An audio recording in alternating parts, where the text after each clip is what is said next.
Nahihirapan ba kayo mag-shade ng skin tone? Hi, this is Josh and ipapakita ko sa inyo kung paano nga ba ako mag-skin tone. Kailangan lang natin ng brush, eraser, at saka charcoal powder. Basically, kumukuha lang ako ng small amount of charcoal powder and pinupunas ko muna sa scratch paper para hindi madumi kapag i-apply na sa mismong drawing. Ang ginagamit ko palang process dito ay layering method. Ayan, patong lang tayo ng patong ng shade para maabot natin yung desired na shade natin. Tips pala para hindi madumihan yung drawing.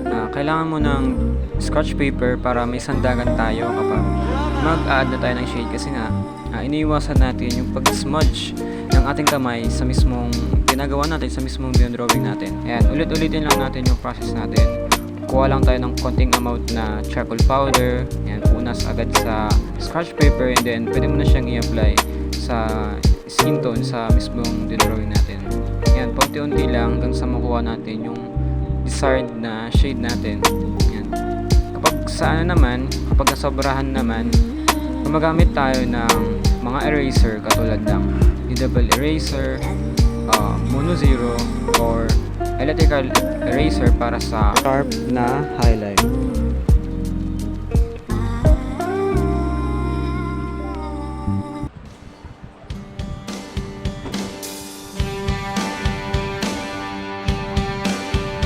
So yun, dito nagtatapos ang ating video. Sana may natutunan kayo about sa smooth na skin tone.